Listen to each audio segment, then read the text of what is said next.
तो जो पांचवा है छंद, इसका अपन फिर से एक बार देख लेते हैं। ठीक है, तो यहां से मध्यम अंतरात्मा बताया है। उत्तम अंतरात्मा ऊपर हो गई, अब मध्यम अंतरात्मा बता रहे हैं क्या है। मध्यम अंतर आत्म है जे देशव्रती अनगारी। तो मध्यम अंतरात्मा है वो जो कि देशव्रती है, मतलब पंचम गुण स्थानवर्ती। ठीक है, एलक क्षुल्लक व्रती आदि 12 व्रतों को धारण करने वाले, मतलब आप दूसरी प्रतिमा से भी ले सकते हैं।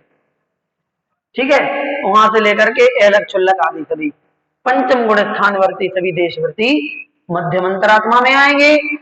और साथ में शुभोपयोगी मुनिराज भी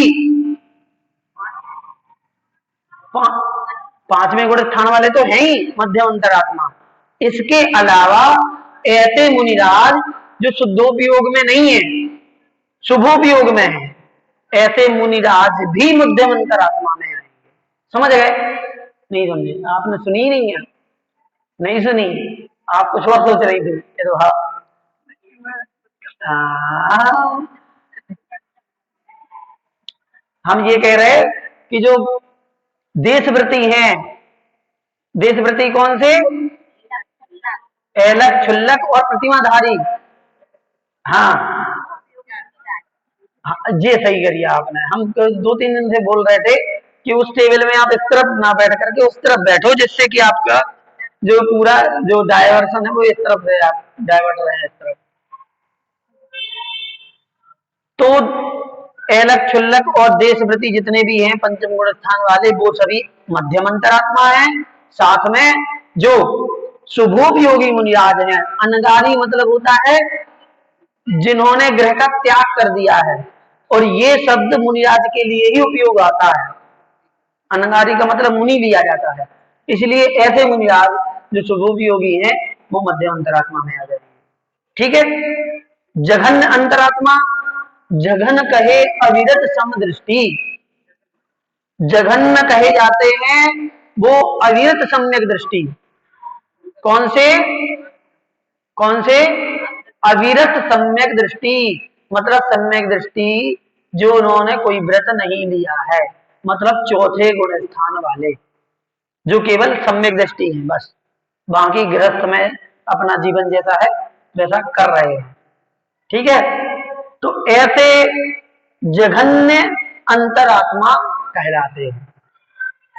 तीनों क्लियर हो गए? तीनों क्लियर? हाँ, अपन लोग अव्रती लोग जिन्होंने व्रत नहीं लिया है, मात्र देव शास्त्र गुरु पर 7 तत्वों पर श्रद्धान है ना, वो अविरत कहलाते हैं। व्रती मतलब जिन्होंने 2 प्रतिमा कम से कम ले रखी है, वहां से व्रती होंगे।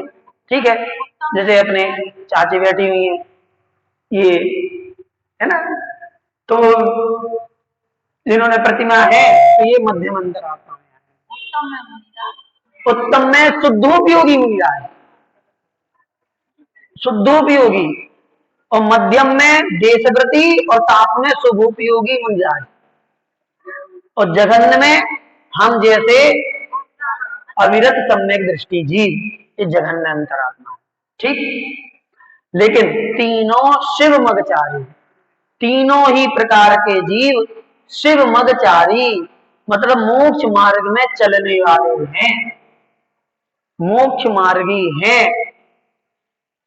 ठीक है, मतलब मोक्ष मार्ग की ओर बढ़ चुके हैं। जो मुनिराज हैं उनका तो मोक्ष मार्ग हो ही गया कंप्लीट, क्योंकि उनके पास सम्यक दर्शन भी है, सम्यक ज्ञान भी है और सम्यक चारित्र भी है। ठीक, और बाकी जो है वो पीछे पीछे चल रहे हैं उस तरफ, मोक्ष मार्ग पर पहुंचे, हाईवे पर पहुंचने के लिए लाइन में लगे हुए हैं, और मुनिराज हाईवे पर चल रहे हैं ऐसा। अब तो बहिरात्मा हो गया, अंतरात्मा हो गया, अब परमात्मा।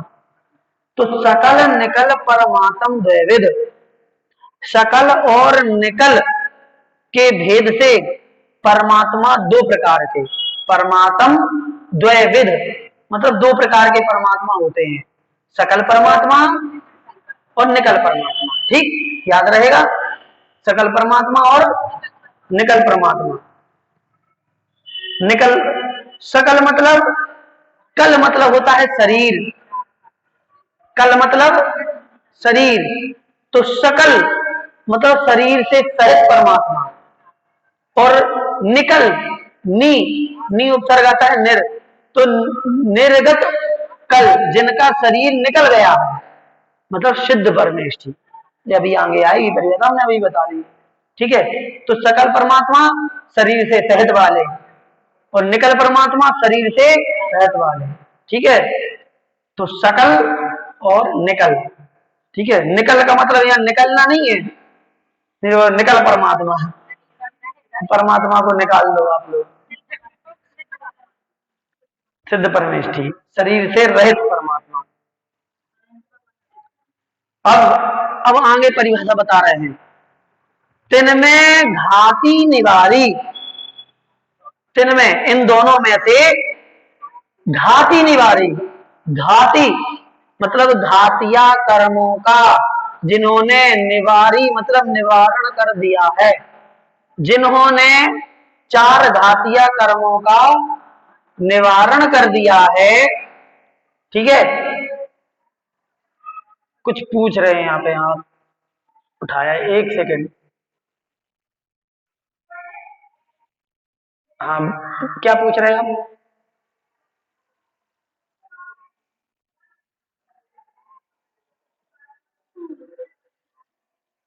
नहीं होती, जघन कहे अविरत समदृष्टि मतलब अवृति, वृत्ति प्रतिमाधारी सांवे, प्रतिमाधारी सभी मध्यम में चले जाएंगे, क्योंकि उनका देश व्रत हो जाएगा। ठीक है,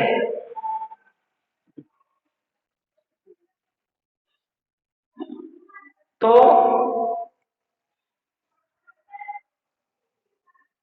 तिन में सकल और निकल परमात्मा में से दोनों की परिभाषा बता रहे हैं कि इन दोनों में से जिन्होंने घातिया कर्मों का निवारण कर दिया है, मतलब चार घातीय कर्म निकाल दिए, हटा दिए, नष्ट कर दिए, श्री अरहंत सकल परमात्मा, ऐसे श्री अरहंत भगवान सकल परमात्मा कहलाते हैं, लोकालोक निहारी, और लोक और अलोक को जानने देखने वाले हैं। निहारी मतलब जानना, है ना, देखने वाले। तो ऐसे अरहंत भगवान जिन्होंने चार घातीय कर्मों को नाश कर दिया है, ऐसे वो अरहंत परमेष्ठी सकल परमात्मा है। क्यों है सकल? क्योंकि चार घातीय कर्म नष्ट कर दिए। लेकिन सकल क्यों कहा? क्योंकि उनका शरीर है, सकल मतलब शरीर सहित, मूर्त, ठीक, शरीर सहित है, इसलिए वो सकल है। ठीक है, तो ऐसे लोकालोक को निहारने वाले, देखने वाले, जानने वाले अरहंत भगवान वहां सकल परमात्मा है। अगला, अगला छंद, ज्ञान शरीरी त्रिविध कर्म मल वर्जित सिद्ध महंता,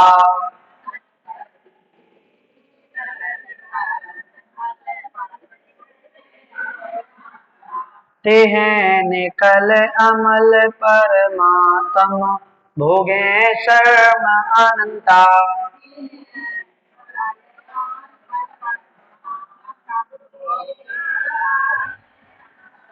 बहिरात्मता हेय जान तजी अंतर आत्म बुझे,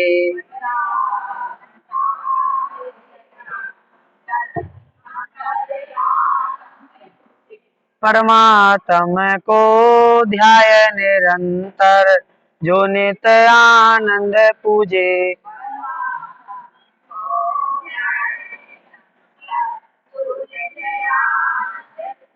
पढ़े, ज्ञान शरीरी त्रिविध कर्म मल वर्जित सिद्ध महंता, ते हैं निकल अमल परमात्म भोगे शर्म अनंता।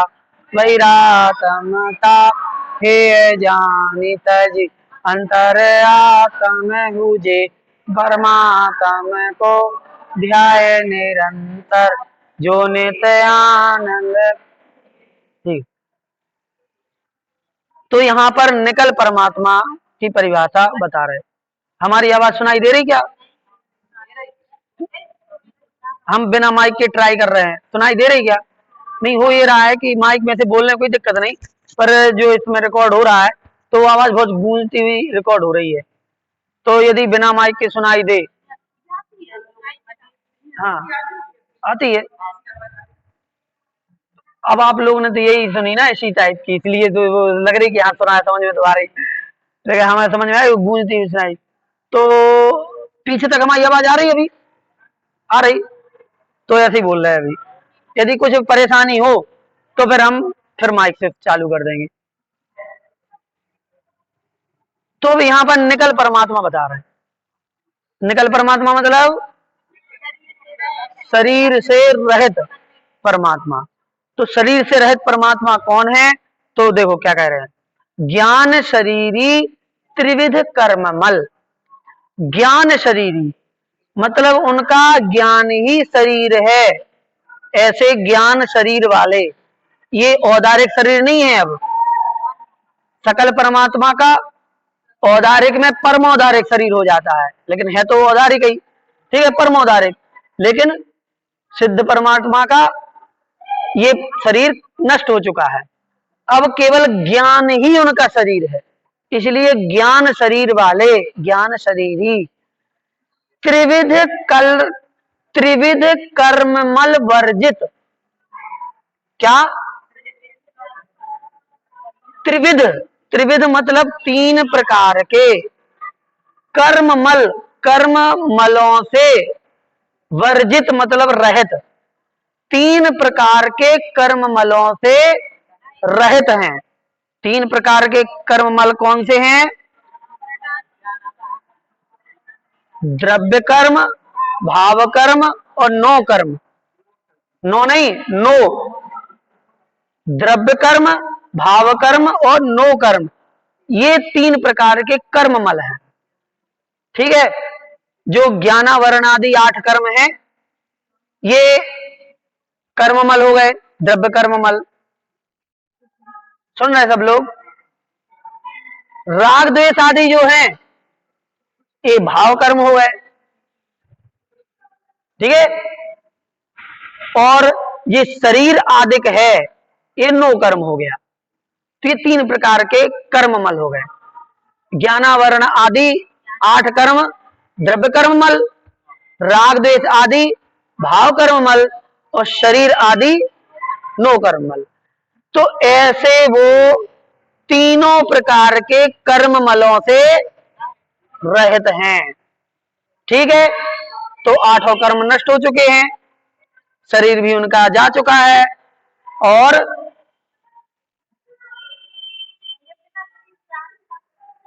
हाँ, कहा बिना शरीर के आत्मा कैसे रहता है? वो केवल आत्मा ही अकेला रहता है। आत्मा को रहने के लिए शरीर की जरूरत नहीं है, संसार में रहने के लिए शरीर की जरूरत है। और जब संसार से हट जाते हैं तो वो आत्मा केवल यहां से जाता है और ऊपर लोक के अंत में जाकर के और लोकाग्र भाग में ऐसे टिक जाता है। ठीक, लोक के बाहर नहीं जा पाता। क्यों नहीं जा पाता है? शरीर से रहित है, इसलिए नहीं जा पाता।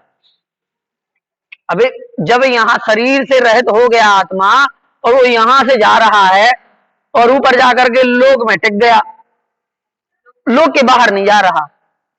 क्यों नहीं जा रहा? गली नहीं है उधर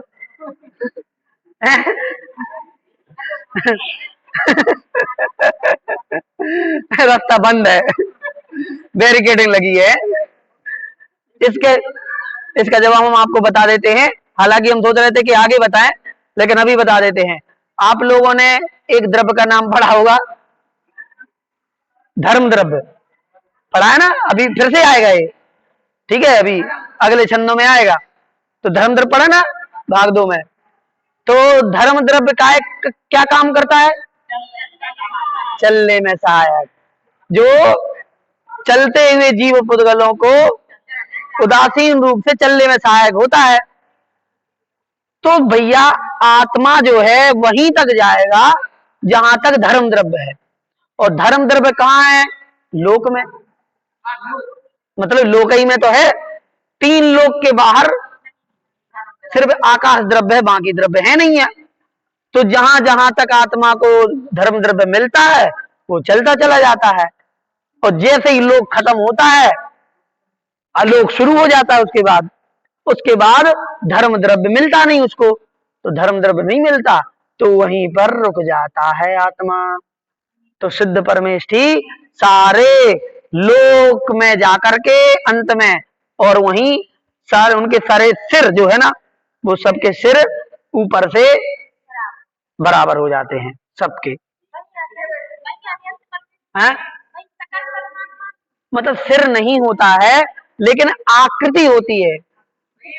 जो आत्मा है जिस शरीर से निकला है तो उनकी आकृति वही रहती है।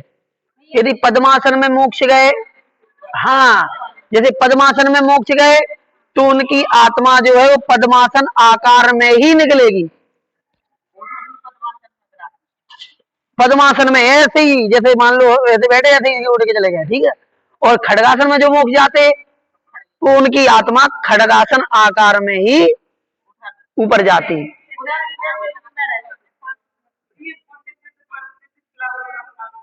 सिद्ध शिला पे नहीं होते, वो लोकाग्र में जाकर के विराजमान होते हैं। विराजमान का मतलब वो टिक जाते हैं। जैसे गर्म गैस का गुब्बारा देखा आप लोगों ने, गर्म गैस वाला गुब्बारा, वो छोड़ दो तो ऊपर उड़ने लगता है।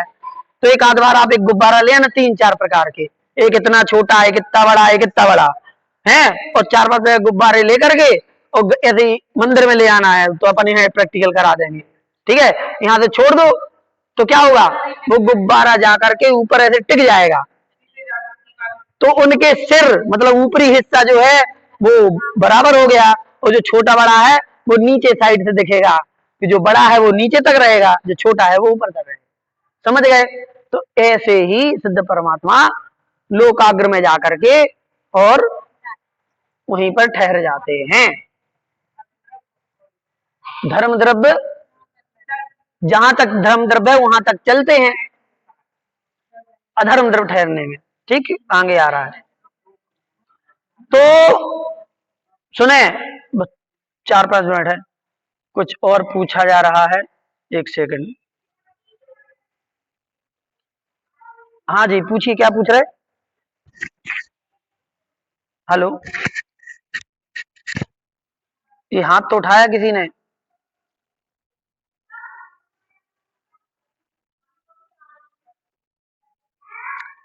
शरीर आदि से ये लेना है, शरीर भी नो कर्म होता है। इसके अलावा जो हमारी, आप ये समझ लीजिए कि जिन वस्तुओं का हम भोग करते हैं, नो कर्म वर्गणाएं होती हैं। उन नो कर्म वर्गणाओं से शरीर भी बनता है, और जिन चीजों का हम भोग करते हैं वो सारी चीजें नो कर्म ही हैं। वो नो कर्म वर्गणाओं से वर्गणाएं जो है उनमें आती हैं, वो वर्गणाएं पौद्गलिक वर्गणाएं, जिनसे ये चीजें जो हमें, जिनका हम भोग करते हैं वो बनती हैं, इसलिए वो हो जाता है। तो नो कर्म आदि में आ जाता है इस प्रकार।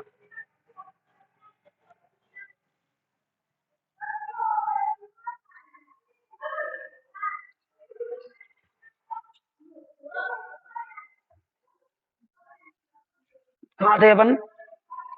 3 प्रकार के कर्मल, ठीक है। तो द्रव्य कर्ममल, भाव कर्ममल और नो कर्मल, इन 3 कर्मलों से रहित हैं ऐसे सिद्ध महंता।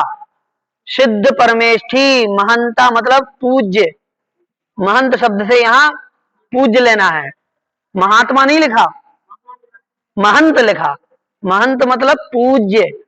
तो ऐसे पूज्य सिद्ध परमेष्ठी भगवान ते हैं निकल अमल परमात्म।